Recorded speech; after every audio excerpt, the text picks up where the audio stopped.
Sir actually contestants ಏನು ಬರ್ತಾರೋ ಒಳಗಡೆ ತುಂಬ ಡಿಸ್ಟರ್ಬ್ ಆಗ್ತಾರೆ ನಮ್ರತಾ ಅವರು. ಸೊ ಅದೇ ವಾರ ಕೂಡ ಆಚೆ ಬರ್ತಾರೆ. ಅದೇ ವಾರ ಅಥವಾ ಮುಂದಿನ ವಾರ ಆಚೆ ಬರ್ತಾರೆ. ಎಲ್ಲ ಇಂಟರ್ವ್ಯೂಸ್‌ನಲ್ಲೂ ಸ್ನೇಹಿತ್ ಬಗ್ಗೆ ಕೇಳಿದಾಗ ಸ್ವಲ್ಪ ಹೋಲ್ಡ್ ಆನ್ ಮಾಡ್ತಾರೆ ಅವ್ರು ಮಾತಾಡೋ ವಿಚಾರ. ಸ್ನೇಹಿತ್ ಅವ್ರ ಹತ್ರ ಏನಾದ್ರು ಮಾತಾಡಿದ್ರಾ ಆಚೆ ಬಂದ್ಮೇಲೆ? ಹೇಗಿದೆ ಬಾಂಡಿಂಗ್ ಏನಾದ್ರು ಕೇಳಿದ್ರಾ? ನಮ್ರತಾ ಸ್ನೇಹಿತ್ ಮಾತಾಡ್ತಿದ್ದಾರೆ ಹೇಗೆ ಅಂತ ಏನಾದ್ರು ಮಾತಾಡಿದ್ರಾ ಸ್ನೇಹಿತರೊಟ್ಟಿಗೆ? ಇಲ್ಲ ಇನ್ನ ಅದ್ರ ಬಗ್ಗೆ ಅಂದ್ರೆ ನೆನ್ನೆ ಫಿನಾಲೆ ಜಸ್ಟ್ ಒಂದು 8-9 ಅವರ್ ಆಗಿದೆ ಮುಗ್ದು. ಸೊ ಎಲ್ಲ ಅದೇ ಹ್ಯಾಂಗ್ ಓವರ್ನಲ್ಲಿದ್ದಾರೆ. ಫಿನಾಲೆ ಹೀಗಾಯ್ತು ಹಾಗಾಯ್ತು, ಅವ್ರಿಗೆ ಬರ್ಬೇಕು ಇವ್ರಿಗೆ ಬರಬಾರ್ದಾಗಿತ್ತು, ಈ ಟಾಕ್ಸ್ನಲ್ಲಿದ್ದಾರೆ. ಇನ್ನ ಅದ್ರ ಬಗ್ಗೆ ಕ್ಲಾರಿಟಿ ಸಿಕ್ಕಿಲ್ಲ. ಬಟ್ ಎಲ್ಲರೂ ಒಂದು ಗೆಟ್ ಟುಗೆದರ್ ಮಾಡ್ತಿದ್ದೀವಿ, ಒಂದು ಫ್ಯಾನ್ ಮೀಟಪ್ ಮಾಡೋಣ ಅಂದ್ಕೊಂಡಿದ್ದೀವಿ ಒಟ್ಟಿಗೆ.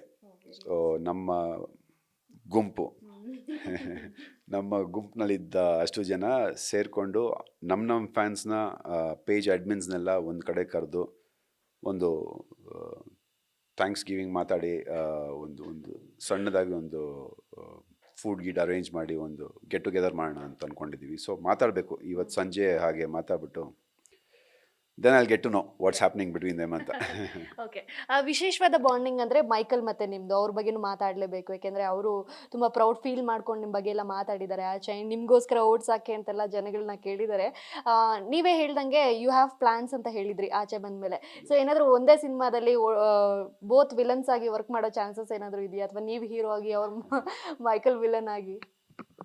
ಇಲ್ಲ, ಮೈಕಲ್ ಯಾವಾಗಲೂ ಅವನು ನನ್ನ ಮಗ ವಿನಯ್ ಅನ್ನೋನು. ನಾನು ಅದಕ್ಕೆ ನಮ್ಮ ಅಪ್ಪ ಮೈಕಲ್ ಅಂತಿದ್ದೆ.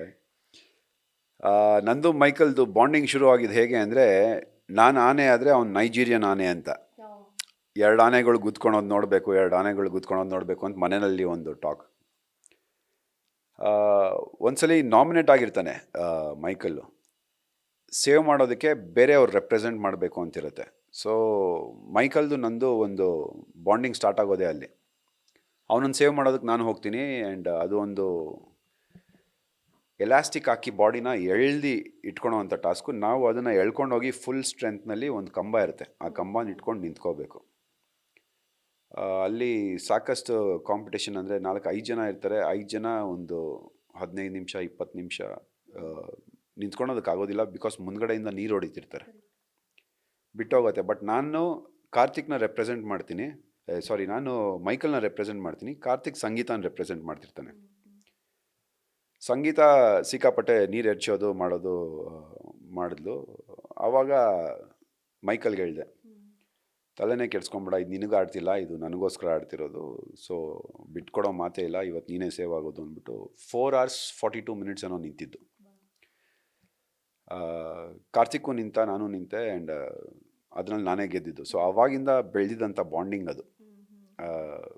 ಬೆಳಗಿನ ಜಾವ ಆಗಿತ್ತು ಅದು. ರಾತ್ರಿ ಸ್ಟಾರ್ಟ್ ಆಗಿದ್ದ ಟಾಸ್ಕು ಬೆಳಗ್ಗೆ ಪಕ್ಷಿಗಳೆಲ್ಲ ಕೂಗೋದಕ್ಕೆ ಶುರು ಆಯಿತು. ಅಲ್ಲಿವರೆಗೂ ಆಡಿದ್ದು. And it was fun. ಅಲ್ಲಿಂದ ಶುರು ಆಗಿದ್ದಂಥ ಬಾಂಡಿಂಗು. ಜೊತೆನಲ್ಲಿ ಫಿಲಮ್ ಅಲ್ಲ, ಬಟ್ ಬಿಸ್ನೆಸ್ ಸ್ಟಾರ್ಟ್ ಮಾಡ್ತಾಯಿದ್ದೀವಿ. ಒಂದು ವುಲ್ಫ್ ಗ್ಯಾಂಗ್ ಅಂತ ಬರ್ಗರ್ಸ್ ಇದೆ. ಆ ವುಲ್ಫ್ ಗ್ಯಾಂಗ್ ಬರ್ಗರ್ಸ್ನ ಇವಾಗ ನಮ್ಮ ಏರಿಯಾಗೂ ತೊಗೊಂಡು ಬಂದು 2 ಔಟ್ಲೆಟ್ ಓಪನ್ ಮಾಡ್ತಾಯಿದ್ದೀವಿ. ಆ್ಯಂಡ್ ಆಲ್ಸೋ ಚರ್ಚ್ ಸ್ಟ್ರೀಟ್ನಲ್ಲಿ ಒಂದು ಔಟ್ಲೆಟ್ ಓಪನ್ ಮಾಡ್ತಾಯಿದ್ದೀವಿ. So that's kind of a brotherhood and business bonding that we have. So ನಮಗೆ ನಿಮ್ಮ ಕಡೆಯಿಂದ ತುಂಬ ಜಾಸ್ತಿ ಸಿಗುತ್ತೆ ಹಾಗಿದ್ರೆ ಅಪ್ಡೇಟ್ಸ್ ಮುಂದೆ. ಡೆಫಿನೆಟ್ಲಿ